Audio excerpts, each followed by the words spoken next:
آپ کی تجویز؟ کرنل ڈکسن، بہت سی آوازیں اٹھی۔ تم اس پارٹی میں مناسب ترین آدمی ہو، ہمیں تمہارے اوپر اعتماد ہے دوستوں۔ کرنل ڈکسن مسکراتے ہوئے بولے، میری نگاہ میں ایک اور شخص ہے، آپ لوگ سن لیں اور اس کے بعد فیصلہ کریں۔ وہ کون؟ ڈاکٹر میکارڈ، بلا شبہ سب سے معمر، سب سے زیادہ جہاں دیدہ۔ یہاں معاملہ کارکردگی کا نہیں، سربراہ کی بات ہے۔ اور دوستوں سے معذرت کے ساتھ، ڈاکٹر میکارڈ سے عمدہ آدمی اس کام کے لیے میری نگاہ میں اور کوئی نہیں ہے۔ میں تائید کرتا ہوں اس بات کی، نواب صاحب نے کہا۔ ہم سبھی تائید کرتے ہیں، بلا شبہ ہم میں سے کسی کو ڈاکٹر کے احکامات ماننے میں تعامل نہ ہوگا۔ چنانچہ یہ بات طے ہو گئی اور پھر سفر کی تیاریاں شروع ہو گئی۔ تھوڑی دیر بعد گاڑیاں اسٹارٹ ہو کر چل گئی۔ اس بار اسٹیئرنگ دوسرے لوگوں نے سنبھالے تھے۔ سیاہ فاموں سے کہہ دیا گیا تھا کہ وہ آدھے دن آرام کریں، کل وہ ڈرائیونگ کریں۔ طویل میدان ختم ہونے کا نام نہیں لے رہا تھا۔ درخت اب قدرے صاف نظر آنے لگے تھے، لیکن ایسا لگ رہا تھا جیسے وہ بھی دور جا رہے ہیں۔ ٹرالروں کی وجہ سے اور باسکٹ گاڑیوں کی وجہ سے رفتار بہت زیادہ تیز نہیں کی جا سکتی تھی، چنانچہ مناسب رفتار سے سفر ہو رہا تھا۔ اپنی گاڑی کا اسٹیئرنگ میرے پاس تھا۔ ویسے کوثر کا رویہ ابھی تک بدلا ہوا، وہ عموماً خاموش ہی رہتی۔ رہی میری بات تو میں بہت خوش تھا۔ میں تو اس کے التفات سے خوفزدہ تھا۔ اگر دوسری لڑکیوں کی طرح وہ روک لگا بیٹھتی تو مفت میں ماری جاتی، اس کی تو زیادہ پرواہ مجھے نہیں تھی۔ لیکن نواب صاحب کا معاملہ سخت تھا، اس محبت کرنے والے انسان کو میں کوئی تکلیف نہیں پہنچا سکتا تھا۔ چنانچہ میں نے طے کر لیا تھا کہ مس کوثر، آپ کے اس جذبے کو ہوا ملنی چاہیے۔ کاش آپ کے ذہن میں میرے لیے نفرت جڑ پکڑ سکے۔ ڈرائیونگ کرتے ہوئے میں اس بارے میں سوچتا رہا اور اچانک میرے ذہن میں خیال آیا، باربرا فونا، کیا وہ لڑکی میری مددگار ثابت ہو سکتی ہے؟ اوہ، عمدہ خیال ہے۔ زہر کو مارنے کے لیے زہر سے کام لیا جاتا ہے۔ اگر فونا بھی بھٹک گئی تو اسے سنبھالنے کے لیے کچھ اور کر لیا جائے گا۔ بہرحال ایک کام تو ہو۔ Very good. میں نے چٹکی بجائی اور سیاہ فام عقب سے اٹھ کر میرے پاس آ گیا۔ یس سر، گاڑی روک دیں۔ کیا مطلب؟ میں نے حیرت سے کہا، بس میں تازہ دم ہوں۔ اوہ، تم سمجھے تھے کہ میں نے تمہیں بلانے کے لیے چٹکی بجائی ہے؟ نہ صحیح جناب، پر اب میں ڈرائیونگ کے لیے تیار ہوں، مرضی ہے تمہاری۔ میں نے گاڑی روکی، کوثر بھی نیچے اتر کر پیچھے چلی گئی۔ میں بھی عقبی سیٹ پر آ گیا اور میں نے سیٹ کے پشت سے ٹیک لگا کر آنکھیں بند کر لی۔ سفر کافی حد تک بور گزرا۔ وہ افریقہ کے مخصوص دلکش مناظر اب بھی دور تک بکھرے ہوئے تھے۔ میں نے آنکھیں بند کر لی اور میرے ذہن میں کچھ نئے خیالات نے جنم لیا۔ میرے کانوں میں نواب صاحب کے الفاظ ابھرے، اس وقت تک جب تک ہیروں کا کوئی بڑا ذخیرہ ہمارے ہاتھ نہ لگ جائے تم ان سب پر پورا بھروسہ کر سکتے ہو، اور جب ہیرے ہمارے درمیان آ جائیں تو ایک ایک سے چوکن نہ رہنا۔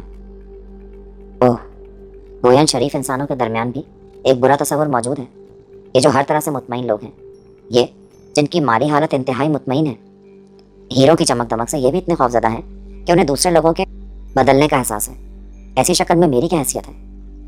نواب فیروز الدین انتہائی نیک انسان ہے، اگر میرے دل میں کبھی کوئی بات آئی تو وہ ان کے خلاف نہیں ہوگی۔ بہرحال وہ میرے محسن بھی ہیں۔ نہ جانے میرا ذہن کہاں کہاں بھٹکنے لگا۔ فرزان عامری کی کہانی یاد آئی تو اس کے نوجوان بیٹے کا خیال آیا، اور نہ جانے کیا کیا۔ بڑی سخت کشمکش کا شکار ہو گیا تھا میں، دماغ دکھنے لگا۔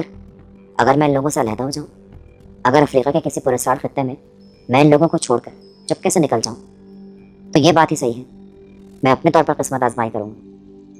لیکن ابھی نہیں، ابھی تو میں افریقہ سے پورے طور پر واقف بھی نہیں ہوں، اور پھر ابھی تو بہت وقت پڑا ہے، کچھ عرصہ ان کے ساتھ گزار لوں اس کے بعد۔ لیکن پھر ایک اور خیال آیا، فرض کیا جائے ان لوگوں کو چھوڑ دوں، نواب صاحب پریشانی سے مجھے تلاش کریں، مایوس ہو جائیں، اور اس کے بعد یہ لوگ ہیرو کا ذخیرہ حاصل کر لیں، تب ان کے درمیان پھوٹ پڑ جائے تو نواب صاحب کیا کریں گے؟ کوثر کی حفاظت کریں گے یا ہیرے بچائیں گے؟ میرا خیال ہے وہ پوتا چشم انسان ہے، صرف مہمات پسند، وہ ہیروں پر لعنت بھی نہیں بھیجیں گے۔ لیکن مجھے کیا، یہ ان کا ذاتی فعل ہے، میں نے ان کی ملازمت کی ہے، وہ زندگی بھر کے لیے غلامی نہیں کی، جس کا جو دل چاہے کرے۔ رہ گئی کوثر تو وہ نیک خیال لڑکی ہے، سادہ اور پاک فطرت کی مالک، اس کی شخصیت پر داغ نہیں لگنا چاہیے۔ اگر وہ بھی عام لڑکیوں کی طرح میرے چکر میں پڑ گئی تو مناسب نہیں ہوگا۔ کسی بھی قیمت اور کسی بھی طور پر اسے محفوظ رکھنا چاہیے، ہاں اس کے لیے کتنی بڑی قیمت ادا کیوں نہ کرنی پڑے۔ وقت گزرتا رہا اور میرا دماغ بری طرح چکرانے لگا۔ سرفراز صاحب، کوثر کی آواز ابھری اور میں نے آنکھیں کھول دی۔ ارے آپ کو تو بخار ہے۔ کیا کہا آپ نے؟ آپ کو تو بخار ہے؟ اوہ نہیں، کیا میرا ہاتھ گرم ہے؟ کافی گرم ہے، لیکن میں بخار کی کیفیت محسوس نہیں کر رہا، یوں ہی گرم ہو گیا ہوگا ہاتھ میرا۔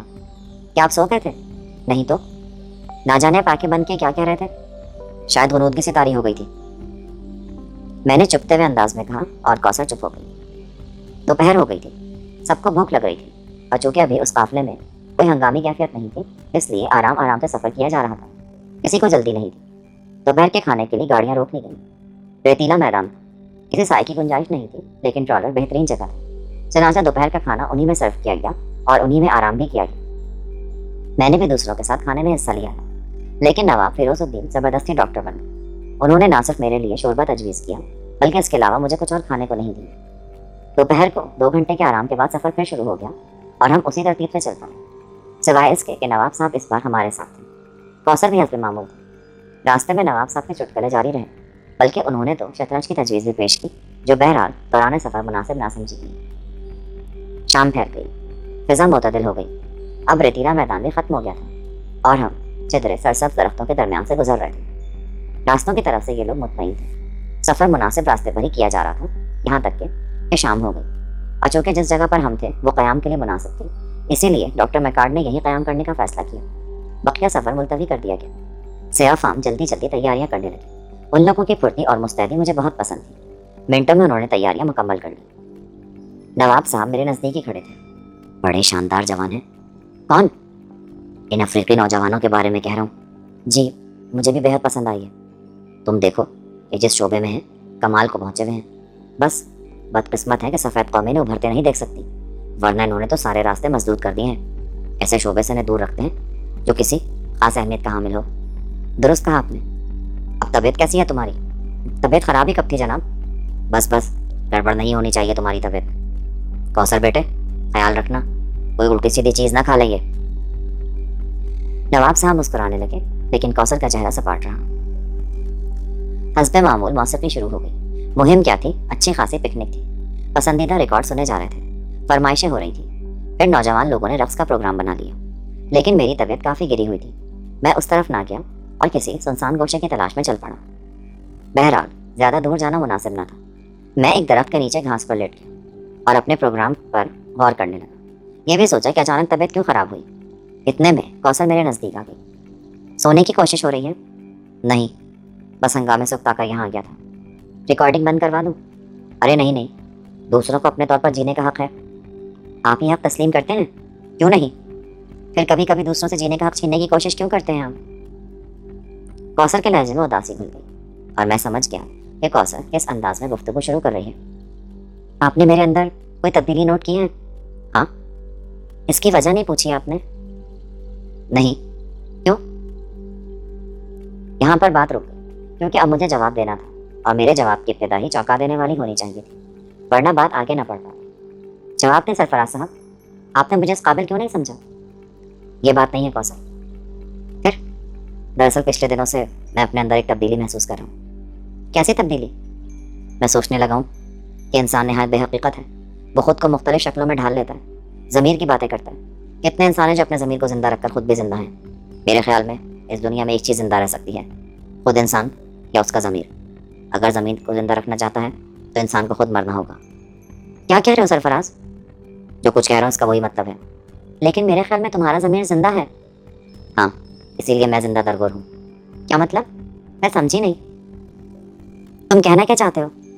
حسن کائنات، اس دنیا پر میرا بھی حق ہے۔ کس نے تمہیں تمہارے حق سے بے دخل کرنے کی کوشش کی ہے؟ خود میری اپنی ذات۔ میں نے خود کو خود میں محصور کر رکھا۔ میں نے اپنے اوپر اخلاق کے پردے ڈالے ہوئے ہیں۔ میرا دم گھٹ رہا ہے ان دبیز لبادوں میں۔ میں بھی باہر کی کھلی فضا میں سانس لینا چاہتا ہوں۔ کیا تم مجھے انسان نہیں سمجھتی کوثر؟ بتاؤ، کیا میں بے جان ہوں؟ کیا ہو گیا سرفراز تمہیں؟ کیا ہو گیا؟ کوثر خوفزدہ انداز میں بولی، بتا چکا ہوں، شرافت و انسانیت کے وزن سے میں تھک گیا ہوں، آزادی چاہتا ہوں۔ لیکن یہ آزادی ضمیر کی موت ہوتی ہے۔ نفرت ہے مجھے ضمیر سے، سب سے بڑا دشمن ہے یہ میرا۔ گویا اب تم اسے بے حیثیت کر دینا چاہتے ہو؟ ہاں۔ نہیں سرفراز، تمہارا ضمیر تو تمہیں عام انسانوں سے ممتاز کرتا ہے۔ میں اپنے اور ان کے درمیان کوئی فرق نہیں رکھنا چاہتا۔ کچھ نہ رہے گا تمہارے پاس سرفراز، میں کچھ رکھنا بھی نہیں چاہتا۔ سوچو، غور کرو۔ وہ اٹھتے ہوئے بولی، کہاں جا رہی ہو؟ کیا مطلب ہے تمہارا؟ تم میری کوئی مدد نہیں کرو گی کوثر؟ تم میری کوئی مدد؟ سرفراز، تم نے بڑی حسین عمارت توڑ دی ہے، تم اچانک پلاش ہو گئے ہو۔